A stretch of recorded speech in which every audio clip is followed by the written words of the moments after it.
신약 성경 302페이지 갈라디아서 2장 1절에서 10절 말씀입니다.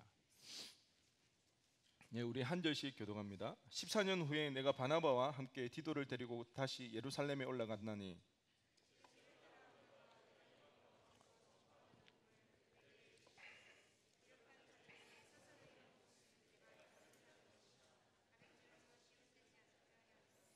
그러나 나와 함께 있는 헬라인 디도까지도 억지로 할례를 받게 하지 아니하였으니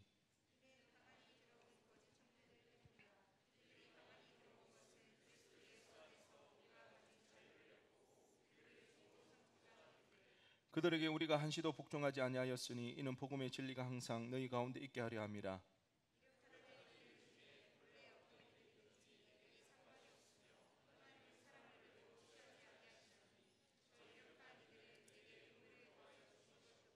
도리어 그들은 내가 무할례자에게 복음 전함을 맡은 것이 베드로가 할례자에게 맡음과 같은 것을 보았고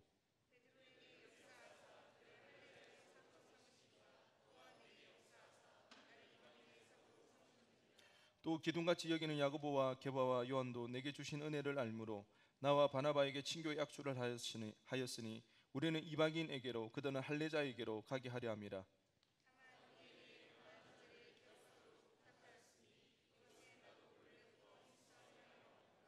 아멘. 지난주에 했던 이 본문의 말씀을 가지고 다시 한번 우리가 살펴보기를 원하는데요. 오늘 맥주절을 맞이해서 우리가 감사할 이유, 우리 한번 따라하겠습니다. 예수님을 만나 폭망한 바울. 폭망이 무슨 말인지는 아시죠? 그냥 망한 게, 어중간하게 망한 게 아니라 폭삭, 깡그리 이제 망했던 바울.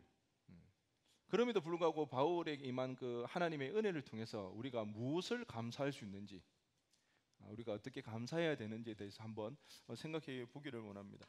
한동일 교수님의 라틴어 수업이라는 책이 있는데요. 서강대에서 2010년부터 16년까지 강의한 내용을 이제 정리한 책인데요. 서강대 강의 때부터 수강 신청하기 어렵기로 유명한 수업이었다고 합니다. 서강대 학생뿐만 아니라 신촌에 있는 일대의 학생들까지도 이 수업을 청강하기 위해서 학생들과 일반인들도 찾았다고 합니다. 찬수 들었니? 미안하다. 라틴어라는 언어를 이렇게 가르치는 수업이었는데요. 그것뿐만 아니라 이 한동일 교수님이 유학 시절에 겪었던 그 어려움들과 특히 좌절과 실패, 그러면서 삶의 고단함, 삶의 의미들, 청년들이 가지고 있는 그 고민들을 함께 나누면서 그것이 아마 학생들에게 굉장히 많이 와닿았나 봅니다. 그래서 인기 있는 명강의가 되어졌고요.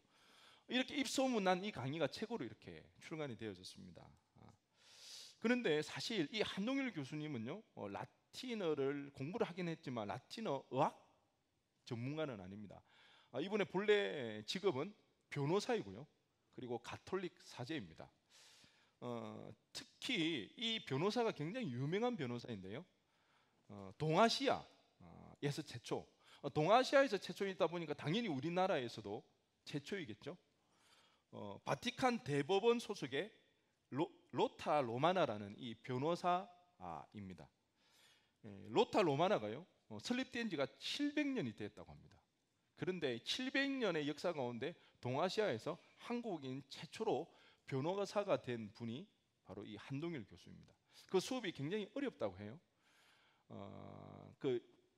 이 교회법이요, 유럽의 역사만큼이나 오래돼서 공부할 분량이 굉장히 많다고 합니다. 뿐만 아니라 라틴어도 해야 되죠. 유럽어도 해야 되고요. 그 언어들을 통해서 공부를 하고 이제 사법연수원 3년을 이렇게 거치게 되는데 그때는 또 라틴어로 수업을 한다고 합니다.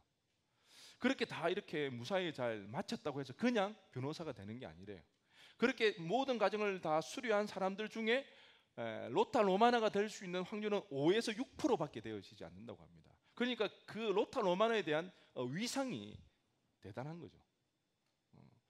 특히 그 이탈리아 사람이 아닌 외국인이 거기에서 외국어로 공부를 한다는 것은 아마 굉장히 어려울 것 같은데요. 그래서 이 라틴어 수업이라는 이 책에서도요, 자신의 유학 생활 가운데 이 공부가 얼마나 힘들고 어려웠는지에 대해서 좀 종종 언급하고 있습니다. 2001년도에 법학 공부를 위해서 로마로 이렇게 유학을 떠났는데, 그 공부가 어렵다는 것을 알고 사전에 언어 공부를 하기 위해서 3명의 선생님으로부터 가히 공부를 했다고 합니다. 그래서 미리 준비를 했죠. 뿐만 아니라 선행 학습도 미리 했다고 합니다. 그런데 첫 수업 시간에 수업을 거의 못 알아들었다고 합니다. 심지어 법학을 공부하러 갔는데 법률 용어조차도 알아듣지는 못했다고 합니다. 뿐만 아니라 이제 그 법학 용어가 조금 익숙해질 즈음에 해야 됐던 공부가 법의학 그리고 법심리학. 수업 들을 때마다 늘 하는 고민이 집에 가야 되나, 포기해야 되나, 늘 이런 고민 속에서 유학생을 보냈다고 합니다. 그렇게 좌절의 연속이었고 실패의 쓴맛을 보았고, 그럼에도 끝까지 버티고 견뎌서 결국에는 700년 만에 처음으로 로마나가 되었는데요. 이렇게 힘들고 어려운 이 공부를 왜 굳이 로마에 가서 해야 할까요? 거기가 기원이기 때문에, 정통성이 거기 있기 때문에. 그래서 거기에서 유학하면 누구나가 인정을 해주잖아요. 거기에서 공부를 했다고 하면, 학위를 받으면 누구든지 그 권위를 인정해주기 때문에 우리는 외국어이지만 환경이 다르고 문화가 다름에도 불구하고 우리는 굳이 비싼 돈을 내어가면서 고생을 사서 하러 유학을 떠난다는 거죠. 다른 거 아닙니다. 거기가 원류이기 때문에, 기원이기 때문에, 거기에서 공부를 했을 때 권위가 생기기 때문에. 사도 바울 역시 마찬가지였습니다. 사도 바울의 고향이 길리기아 다소였습니다. 사도 바울은 태어날 때부터 로마 시민권자였고요. 이 로마 시민권자였는데 어떻게 해서 이 로마 시민권을 얻게 되었을까?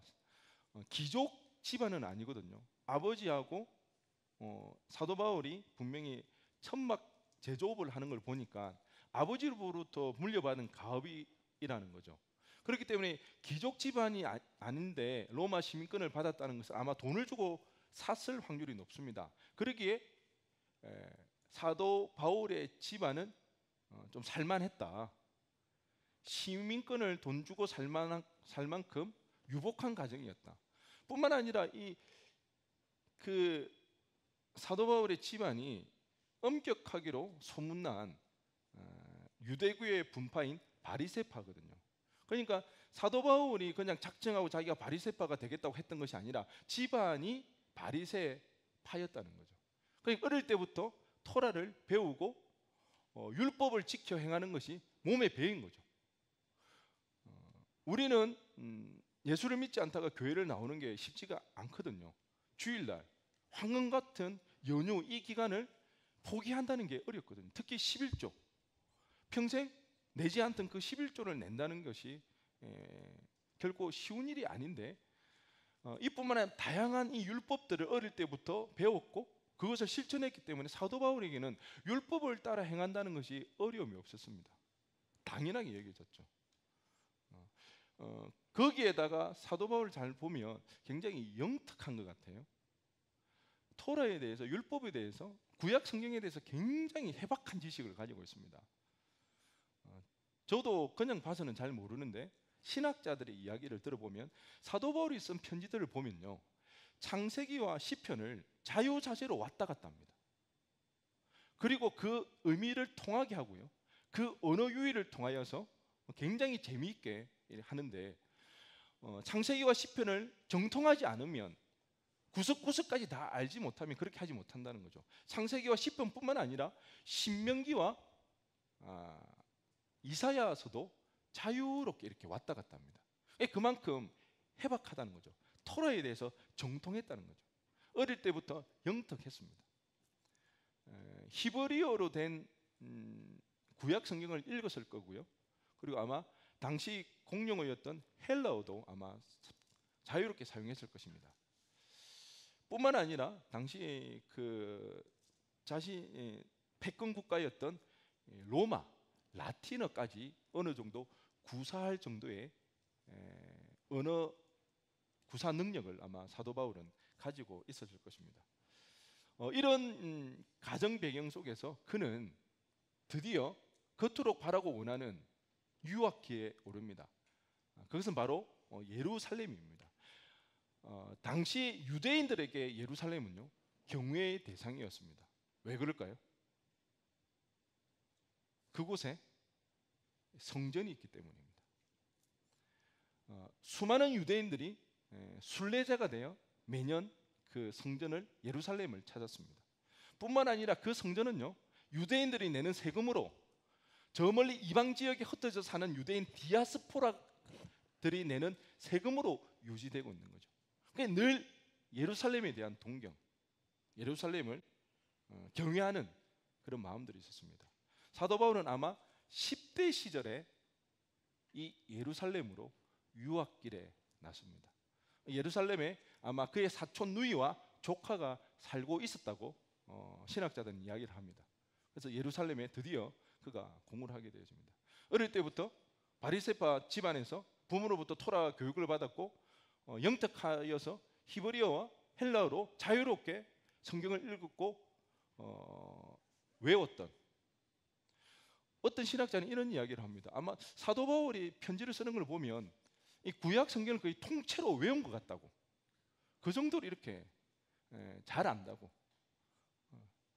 가슴에 부푼 꿈을 안고 10대 시절에 사울이 유학길에 오르게 되어집니다.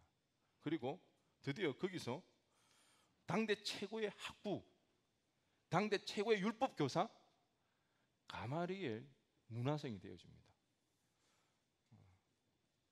머리에는요 토라로 가득 찼고 가슴에는 열심으로 뜨거워졌습니다. 유대 사회에서 어느 하나 빠질 게 없는 거의 완벽한 인물입니다. 금수저죠. 그리고 출세가도를 달리는 일에 있어서 항상 다른 사람들보다 몇 발짝은 앞서 나갔던 인물이 바로 이 사울이었습니다. 그런데 우리가 알다시피 이 사울이 폭망하게 되죠. 왜요? 뭐 때문에 망하게 되나요? 예수님을 만나 그의 인생이, 잘 나가던 그의 인생이 폭망하게 되어집니다. 빌립보서 3장 7절 8절 말씀을 보면요, 그러나 무엇이든지 내게 유익하던 것을 내가 그리스도를 위하여 다 해로 여길 뿐더러 또한 모든 것을 해로 여김은 내 주 그리스도 예수를 아는 짓이 가장 고상하기 때문이라. 내가 그를 위하여 모든 것을 잃어버리고 배설물로 여김은, 당시 유대 사회에서 성공하기에 필요한 모든 것들을 사도 바울이 가졌다는 거죠. 그런데 그것을 해로 여기고 그것을 배설물로 여긴다는 거죠. 가지고 있으면 성공에 유익하는 것을 배설물로 여긴다는 것은 성공을 포기하겠다는 거죠. 그가 그렇게 가파른 상승세를 타고 출세 가도를 달리던 전도 유망한 그 청년이 이제는 날개 쭉지가 막 비상하려고 날아오르는 그 사울의 인생이 날개 쭉지가 부서져 버린 것입니다. 오늘 본문 1절에 보면요 14년 후라는 이 말이 나옵니다. 제가 이 말씀을 묵상하는데요, 제가 14년이라는 이 말에 많은 생각이 들었습니다. 이 14년에 만약에 그 3년을 아라비아와 다메섹에 있었던 3년을 포함하지 않는다 할지라도 10년의 세월이거든요. 이 10년의 세월 동안 사도 바울은 종적을 감춥니다. 그의 행적을 알 수가 없습니다. 그는 그의 고향 다수에서 부모님과 함께 이 10년의 시간을 보냅니다. 여러분, 좀 전에 제가 이야기했던 것처럼 출세의 가도를 막 달렸던 사람입니다. 부모의 기대를 한 몸에 받고 있던 사람입니다. 사도 바울 역시 그런 꿈을 꾸고 유대교의 심장의 중심지에 나아가 이제 거의 그가 바라는 최종 목적지까지 도달해 있는 상태였습니다. 가말리의 문화생까지 갔던 거죠. 그리고 그의 역량까지 보여줬습니다. 얼마나 그가 유대교의 열심이었는지. 그런 그가 철저히 실패하여서 패배자가 되어서 자신의 고향으로 낙향하려 돌아갑니다. 10년의 세월입니다. 사도 바울이 그 10년 동안 어떤 일을 했을까? 무슨 생각을 했을까? 어떻게 그 10년의 시간을 그는 버틸 수가 있었을까? 이러한 사도 바울에게 분명 하나님의 은혜가 있었습니다. 하나님의 은혜가 있었기에 그는 이 10년의 시간을 견딜 수가 있었고, 이 10년의 시간 동안 그는 의미 없이 보내지 않았다는 거죠. 자신의 인생을 자포자기하듯이 그렇게 살아가지 아니했다는 거죠. 오늘 이 시간에 이 10년의 시간 가운데 사도 바울에게 임했던 하나님의 은혜가 무엇인지에 대해서 우리가 두 가지로 살펴보기를 원합니다. 그래서 우리 또한 그 하나님의 은혜로 인해서 감사할 수밖에 없는, 우리 삶이 하나님 앞에 감사가 넘쳐나는 그런 삶이 되어지기를 원합니다.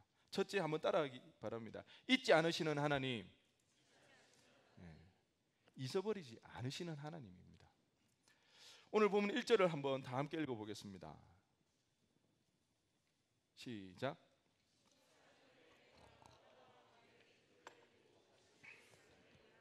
네.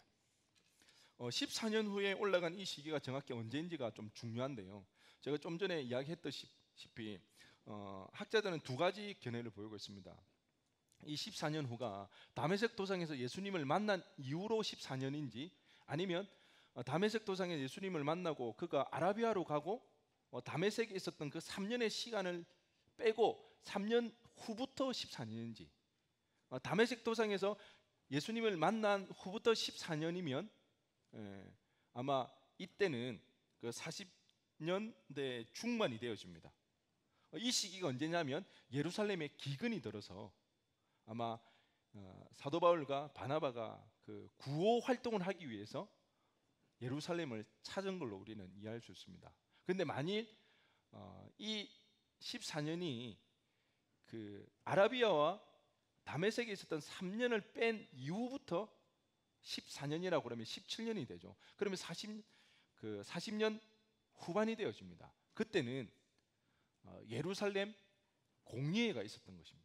시절입니다. 사도행전 15장에 나오는. 그래서 그렇게 볼 때는 바나바와 이 사도 바울이 그 공의회에 참석하기 위해서 예루살렘을 올라간 것으로 알 수가 있는데요. 신학자 톰 라이트는요, 사도 바울의 이 예루살렘의 방문을 기근 구호라고 그렇게 생각합니다. 그렇다면 이 14년은 다메섹 도상에서 예수님을 만난 이후의 14년, 40년 중반으로 이렇게 본다는 거죠. 그래서 예루살렘의 기근 소식을 듣고 있던 들었던 그 바나바와 바울이 예루살렘을 돕기 위해서 예루살렘을 방문했다는 거예요. 그런데 그렇다면 어떻게 지금 자신의 고향 길리기아 다수에 있어야 하는 이 사도 바울이 지금 바나바와 안디옥에 있을 수가 있느냐는 거죠. 어떻게 그들이 함께 있었을까? 어떻게 그들이 안디옥에서 함께 사역을 하고 있었을까? 당시 안디옥에서는요, 많은 이방인들이 예수를 믿는 일들이 일어났습니다. 예루살렘에서 그 소식을 듣고 저게 도대체 어떻게 된 일인지, 정말 과연 저들은 제대로 된 예수를 믿고 있는 건지, 그들을 어떻게 신앙 양육을 하고 신앙 교육을 해야 될지에 대해서 특사를 보내게 되어집니다. 그가 바로 바나바입니다. 바나바가 예루살렘에서 특사의 책무를 받고 이방 땅 안디옥을 가게 되어지는데요. 그때 바나바가 사울을 기억하게 되어집니다. 사도행전 11장 25절에서 26절을 보면 바나바가 사울을 찾으러 다소에 가서 만남에 안디옥에 데리고 와서 둘이 교회에 1년간 모여 있어 큰 무리를 가르쳤고 제자들이 안디옥에서 비로소 그리스도인이라 일컬음을 받게 되었더라. 거의 10년 동안 잊혀졌던 인물입니다. 변방에서 철저한 실패자로 비주류가 되어져서 유대인들도 기억하지 않냐고, 예수를 믿는 사람들도, 예수를 따르던 그 제자들과 사도들과 그 무리들도 잊어버렸던 존재가 바로 사울이었습니다. 그런데 바나바는 잊지 않았습니다. 아니요, 하나님은 이 사울을 잊지 않았습니다. 늘 기억하고 있었던 것입니다. 하나님의 때에 그를 불러내어서 사용하신다는 것입니다. 이때부터 사울은 하나님의 복음의 대파라노마라는 그 무대의 정중앙으로 나타나게 되었습니다.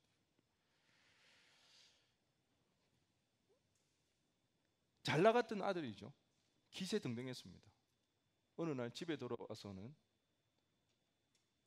뭐에 미쳤는지 엉뚱한 소리를 하는 거예요. 예수가 왕이시다고. 한때 예수 믿는 무리들을 잡아 옥에 가두고 해쳤던 그 아들이, 그래서 바리새파와 주변 사람들에게 칭송을 받던 그 아들이 이제는 그 예수에 대해서 이야기를 하고 있는 거예요. 그 부모의 심정이 어땠을까요? 가족이니까, 그래도 가족이니까 그 사울을 이해하려고 했을 거예요. 받아들이려고 했을 거예요. 그런데 당시 이웃들은요, 유대인 그 공동체는요 같이 모여 살았습니다. 그들이 사는 그 지역은요 좁은 골목길에 집들이 다닥다닥 붙어 있습니다. 협소했어요. 그래서 옆집에 무슨 일이 있는지, 옆집에 밥 숟가락이 몇 개인까지 다 알고 있는 거예요. 삽시간에 소문이 나겠죠. 모두가 부러워하고 모두가 칭찬하지 마지 않았던 그 사울이 정신이 나갔다고, 공부를 너무 많이 해가지고 미쳤다고, 이상한 소리를 한다고. 그런 세월이 10년입니다. 사울은 어땠을까요? 그 10년의 세월 동안 하나님의 놀라운 기적들이 일어났을까요? 주변에서 바라보는 그 눈초리, 부모님에 대한 미안함, 죄송함, 하나님이 자신의 이방인의 사도로 불러서 그곳에서 복음을 전할 때에 놀라운 이적들이 일어났으면 확신이라도 들겠지만 그런 일도 없는 거예요. 여러분, 사도 바울이 대단한 사도라고 해서 여러 지역을 돌아다니면서 복음을 전해서 교회를 개척했잖아요. 우리는 그래서 사도 바울이 대단하다고만 생각하는데, 사도 바울이 이후에 선교 여행을 떠나면서 개척을 하는 그 교회들이 많겠지만 그 교회 교인들이 한 교회에 얼마나 될 거라고 예상하시나요? 가정교회예요. 기껏해야 20-30명 모이는 교회예요.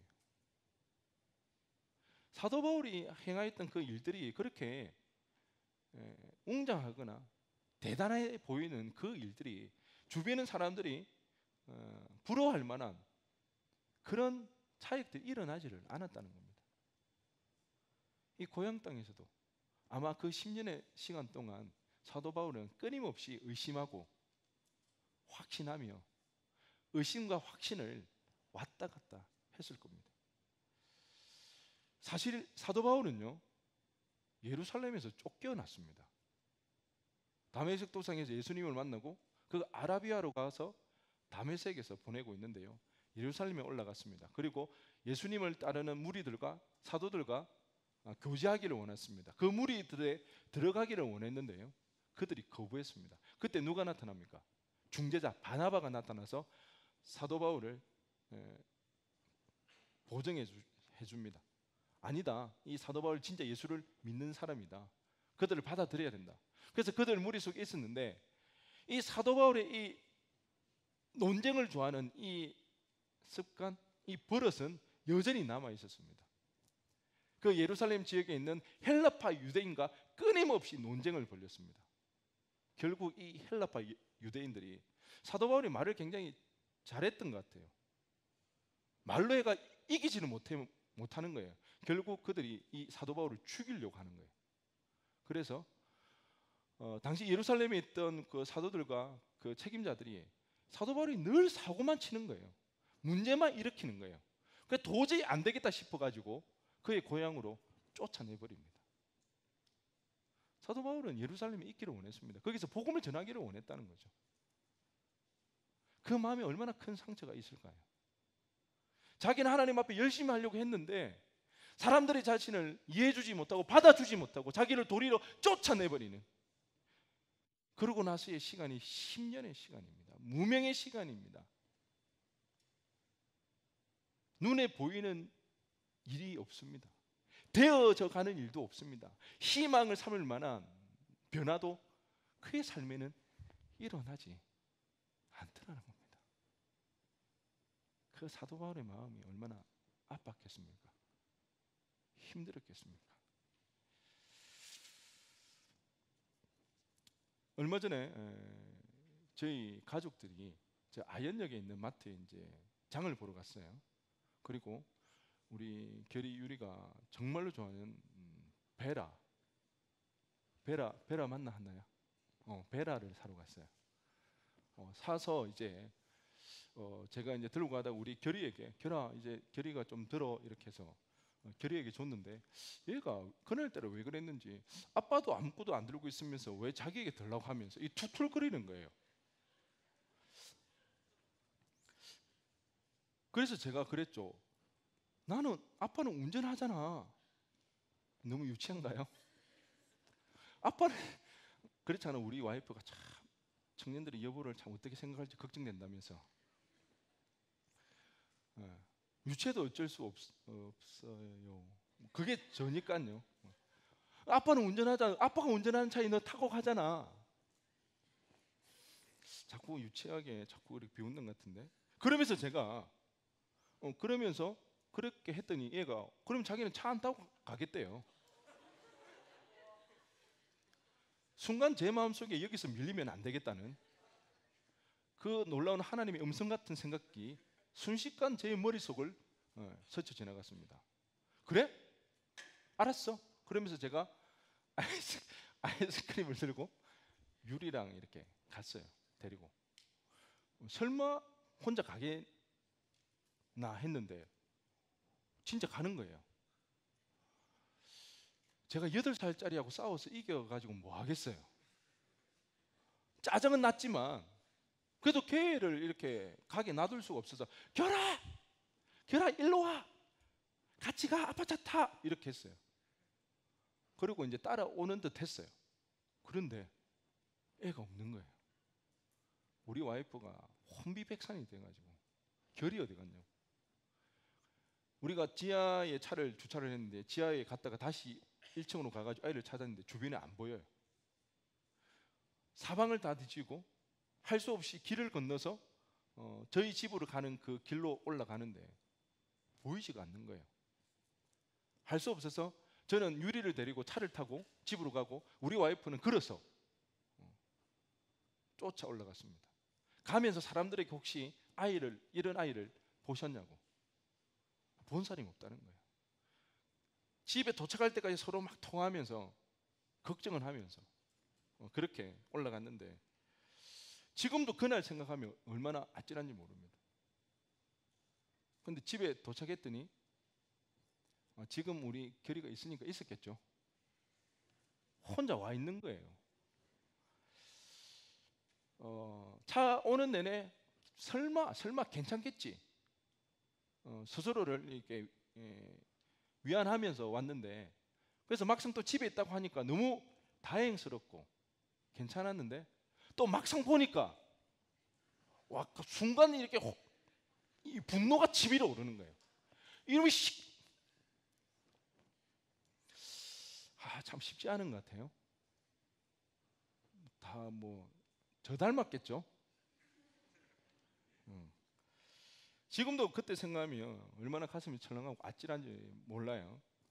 제가 어느 기사에서 보니까요, 아이를 잃어버린 부모가요 거의 80~90%는 이혼을 하게 된다고 합니다. 아이를 잃어버린 그 상처와 그 아픔이 메워지지가 않는 거죠. 그래서 결국 거의 대부분의 부부들이 이혼을 한다는 기사를 본 적이 있습니다. 부모는 결코 이 자녀를 잊어버릴 수 없습니다. 하나님 아버지도 마찬가지인데 우리 이사야 49장 15절에서 16절을 한번 읽어보겠습니다. 시작.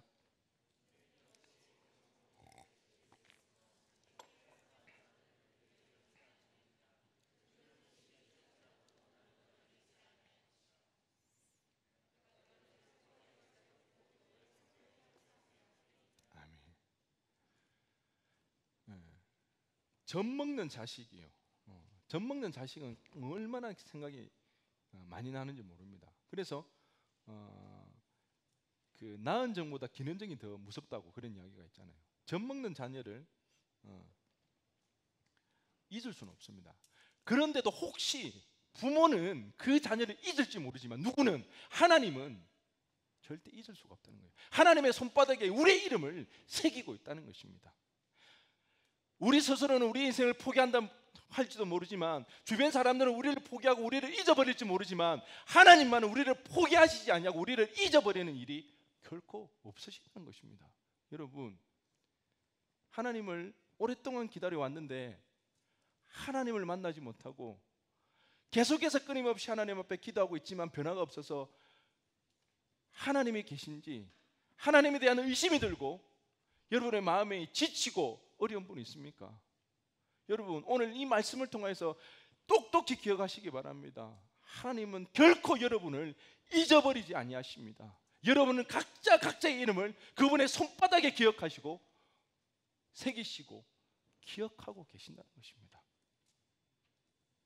하나님의 때가 되면 반드시 우리를 불러내실 것입니다. 하나님의 계획에 맞게끔 우리를 사용하실 것입니다. 그때 우리는 하나님으로 찬양하며 하나님으로 기뻐하게 될 줄로 믿습니다. 그러니 그 하나님을 더 찾으시기 바랍니다. 더 하나님을 신뢰함으로 나아가시기 바랍니다. 그 하나님으로 인하여서 우리를 잊지 아니하시고 포기하지 않는 그 하나님으로 감사할 수 있는 맥주절이 되어지기를 간절히 바랍니다. 우리가 감사해야 할 두 번째 이유는요, 한번 따라하겠습니다. 살 소망이 되시는 하나님. 우리가 왜 하나님께 감사해야 하는가? 하나님이 우리의 살아가게 되는 힘의 원동력, 소망이 되어지기 때문에 그렇습니다. 한동일 교수님의 라틴어 수업이라는 책에 보면 이런 말이 나옵니다. 신이 우리를 필요로 한 것이 아니라 우리가 신을 필요로 한다. 다시 한 번 더요. 신이 우리를 필요로 한 것이 아니라 우리가 신을 필요로 한다. 이 말을 이렇게 설명하고 있습니다. 어떤 의미에서 인간은 스스로 인간이라고 자각하고 난 뒤부터 신을 경배하기 시작했다고 할 수 있습니다. 따라서 종교는 인간이 단순히 강력한 절대자에게 순종하기 위해서가 아니라 그 시대를 지배하는 냉혹한 체제와 부조리한 가치관으로부터 고통받는 삶 속에서 삶의 의미 그리고 삶의 가치를 재발견하기 위한 몸부림에서 시작되었다고 할 수 있습니다. 우리 인생에 눈물이 있다면 신이 필요했습니다. 우리 인생에 불안이 있고 아픔이 있고 상처가 있다는 것은 우리에게 하나님이 필요하다는 증거입니다. 그래서 우리는 지금 여기에 있는 겁니다. 아픔이 있기 때문에, 상처가 있기 때문에, 두렵기 때문에, 무섭기 때문에 우리는 지금 이 자리에 하나님을 절실히 찾고 구한다는 것입니다. 그런데 한 가지가 문제가 있는데요. 뭐냐? 폭망하지 않는다는 거죠. 사실 폭망해야, 주님 안에서 폭망해야 우리는 살 소망을 얻게 되어집니다. 여러분, 언제 가장 절망하기 쉬운 줄 아세요? 꿈을 접어야 할 때, 포기해야 될 때, 인정받는 자리에서 아무도 알아주지 않을 때, 이럴 때 사람들은 절망하게 되어집니다. 스스로를 포기하게 되어집니다. 더 이상 자신에게 기대를 하지 않게 되는 거죠. 바로 사울이 그랬습니다. 그런데 신기하게도 사울은 그 10년의 시간을 꿋꿋하게 버텨나갈 수 있습니다. 왜냐? 사울은 주님 안에서 폭망했기 때문에 그 주님 안에서 살 소망을 사울은 발견했기 때문에 그 시간을 버틸 수가 있었던 것입니다. 예수님을 왕으로 모신다는 것은요, 우리의 모든 생각, 가치관, 행동들을 예수님의 마인드셋, 그 사고방식으로 바꾸는 거예요. 예전에 내가 가지고 있던 그 생각들, 그 가치관들, 거기에서 포기할 수 없는 몇 가지, 그리고 예수님에게서 있는 그 사고 가치관 중에 좋은 몇 가지를 섞어서 나의 삶의 가치관으로 삼는, 아니요, 그건 아니에요. 100% 완전히 전적으로 따르는 거예요. 그게 주님 안에서 폭망하는 거예요. 그래야 우리가 주님으로 소망이 생겨나는 것입니다. 그런데 막상 주님 안에서 폭망하려다 보면 덜컥 겁이 나는 거예요. 왜? 너무 아깝기도 하고요. 다 포기하면 무슨 재미로 살까? 그런 생각도 들고요. 정말 주님 안에서 주님만으로 행복할까? 그때 가서 행복하지 못하면 어떡할까?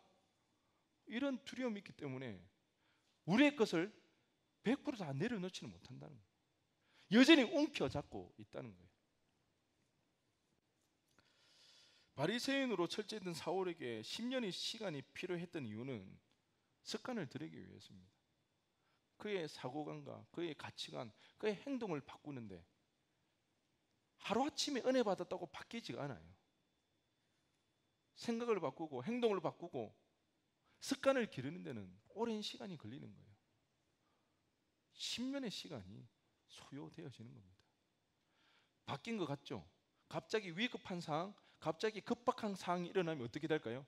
예전에 내 모습이 튀어나오는 거예요. 그렇게 오랜 시간이 필요한 것입니다. 여러분, 예수님 때문에 폭망했나요? 정말 예수님 때문에 폭망했다면 증거가 있는 거죠. 예수님만이 나의 소망이 되어지는 거죠. 예수님이 나의 소망이 되어서 그것이 감사하는 이유가 되어집니다. 불평하는 이유가 무엇입니까? 무엇 때문에 불평해야 할까요? 정말 예수님만이 우리의 소망이 되어진다면 예수님이 느껴지지 않냐고, 예수님이 감격이 되어지지 않을 때 우리는 이것으로 불평해야 한다는 거죠. 여러분, 도대체 무엇으로 불평하고 있나요?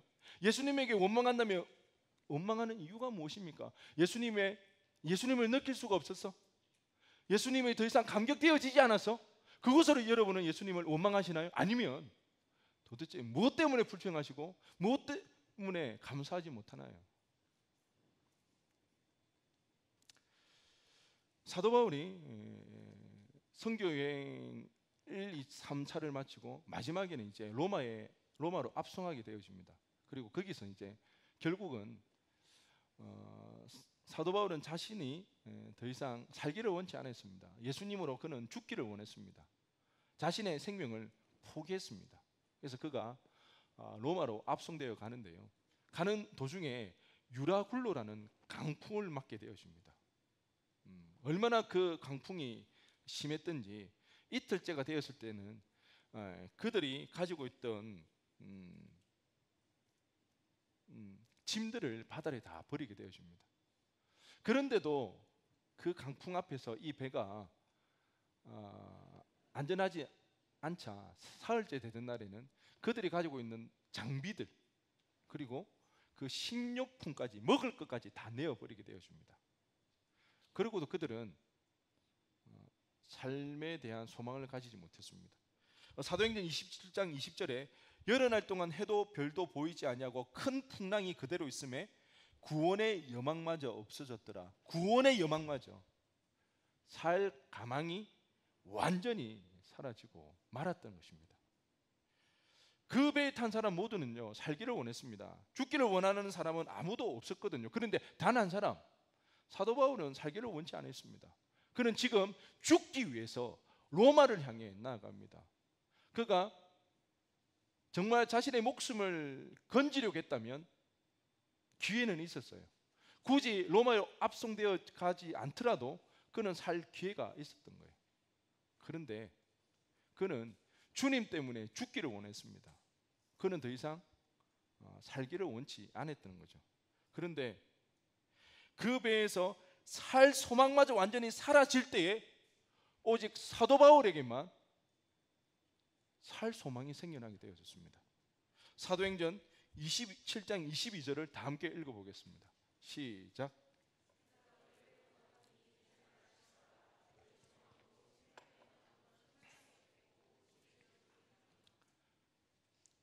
예수님 때문에 죽기를 원했던 사도 바울, 모두가 살 소망마저 사라진 그때에 하나님은 사도 바울에게 말씀하여 주시고 그에게 살 소망을 알려주는 것입니다.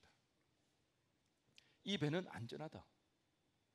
이 배에 탄 사람은 아무도 해를 받지 아니한다. 아무런 손상이 없겠다고 하나님께서는 사도 바울에게 살 소망을 허락해 주신다는 것입니다. 여러분, 하나님 앞에 죽기를 각오했던 그 사도 바울, 모두가 살 소망이 없는 그 상황에서 사도 바울은 하나님으로 살아나는 놀라운 역사가 일어나더라는 것입니다. 예수님 안에서 죽으면 살 소망이 생겨납니다. 할렐루야. 예수님 안에서 발견한 생명만이 참된 생명입니다. 참된 소망이 되어집니다. 우리를 건져낼 수가 있습니다. 예수님 때문에 완전히 폭망하시기 바랍니다. 폭망하세요. 그래야 예수님의 살 소망이 우리 가운데 생겨납니다. 예수님으로 우리가 소망을 삼을 수가 있기 때문입니다. 예수님 안에서 완전히 폭망하여서 예수님으로 살 소망이 일어나는, 예수님으로 소망하는 저와 여러분이 되기를 바랍니다. 말씀을 정리하겠습니다. 맥주절은요, 한 해 첫 수확을 기념하여서 하나님께 감사하는 절기입니다. 하나님께서 여기까지 우리를 인도해 주시고 이 우리를 먹고 살게끔 이 열매를 허락해 주셨다는 그 은혜에 감사하는 절기입니다. 우리는 하나님께서 우리를 결코 잊어버리지 않는다는 그 사실에 폭망한 것 같아도 살 소망이 되시는 그 예수 그리스도로 말미암아 이 맥주절에 감사가 넘쳐나는 저와 여러분 되어지기를 주님의 이름으로 간절히 축원드립니다. 우리 시간 다 함께 일어나셔서 찬양하며 나가도록 하겠습니다.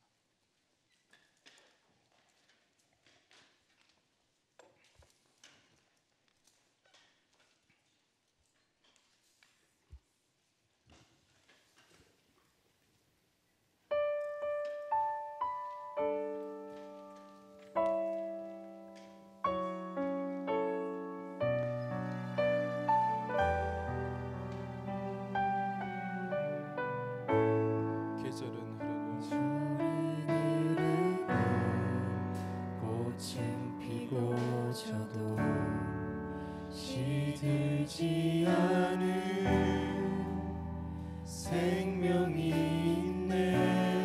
말할 수 없었던 죄인인 나에게 생명의 주님 자신을 주셨네. 계절은 흐르고 꽃은 피고 져도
세상의 힘입니까? 세상의 지식입니까? 세상의 물질입니까? 여러분 예수님으로 살아가고 계십니까? 우리 시간 잠잠히 우리의 삶을, 우리의 모습을 한번 돌아보기를 원합니다. 나는 그동안 무엇에 의지하여 살아가고 있는가? 입술로는 예수님이 나의 주인이라고 예수로 살기를 원한다고 하면서도 막상 내 삶의 현실에서는 예수님보다 세상이 좋았고, 예수님보다 세상의 힘이 앞섰고, 예수님보다 세상의 것을 더 의지하였던 우리의 모습은 아니었는가요? 우리 시간 주님 앞에 우리의 간절한 마음을 담아 기도했으면 좋겠습니다. 주님, 정말 예수로 살기를 원합니다. 소망 없는 이 세상에서 예수님이 나의 소망 되기를 원합니다. 예수로 살기를 원합니다. 주님, 예수님보다 내가 더 의지하고 예수님보다 더 원하는 그것들 이 시간 주님 내려놓기를 원합니다. 예수님으로 채워주옵시고 예수님으로 살아가는 우리의 인생이 되어달라고 우리 시간 주님 앞에 주님의 이름 한번 부르시고 간절히 기도하며 나갑니다. 주여, 주님이 이 시간 아버지 하나님 우리가 주님 앞에 기도하며 나갑니다. 주님 예수로 살아가기를 원합니다. 주님의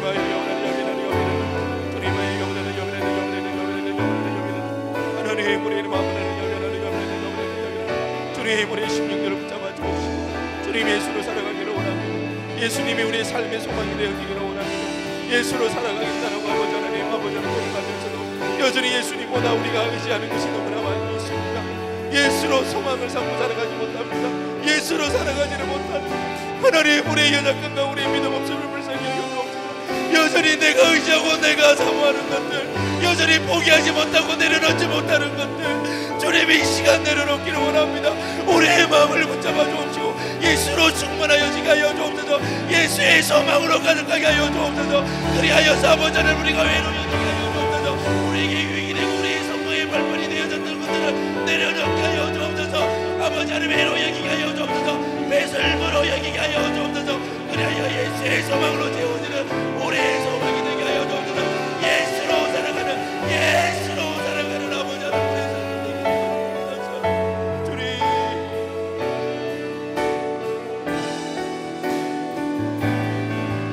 나의 삶에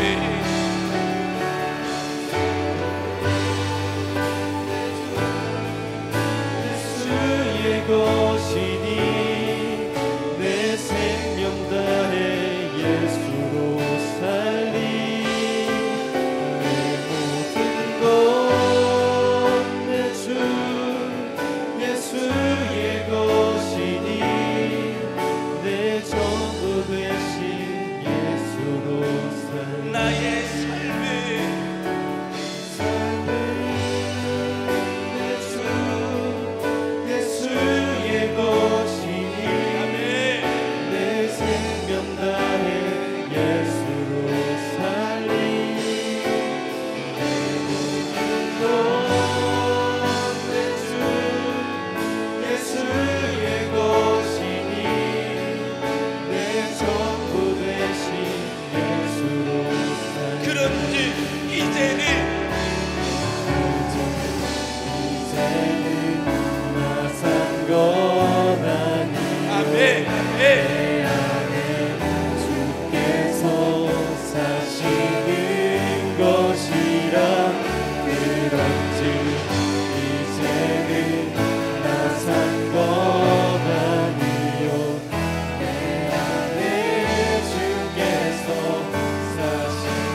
주님, 우리의 믿음의 고백을 기뻐받아 주옵소서. 주님, 예수로 충만하여 지게 하여 주옵소서. 예수로 채워 주옵소서. 하나님, 그래야 해서 성공의 발판이 되어지고 하나님, 내 인생에 유익한 것처럼 보였던 것이 하나님 해로 여기지게 하여 주옵소서. 배설물로 여겨지게 하여 주옵소서. 그래야 해서 하나님, 예수로 살기를 원합니다. 예수로 살기를 원합니다. 예수의 충만한 소망 가운데 살 소망으로 살아가기를 원합니다. 하나님, 우리의 믿음의 고백을 기뻐받아 주셔서 하나님, 우리의 삶 가운데 날로 예수의 향기가 넘쳐나게 하여 주시고 예수의 형상이 점점 회복되는 우리의 삶이 되게 하여 주옵소서. 하나님, 오늘도 믿음으로 예물 드리며 나아갑니다. 나의 주인이시여, 나의 하나님이시여, 내 인생을 하나님께 의탁하오니 내 인생 책임져 주옵시고 인도하여 주옵소서. 감사드리며 예수 그리스도의 이름으로 기도드리옵나이다. 아멘.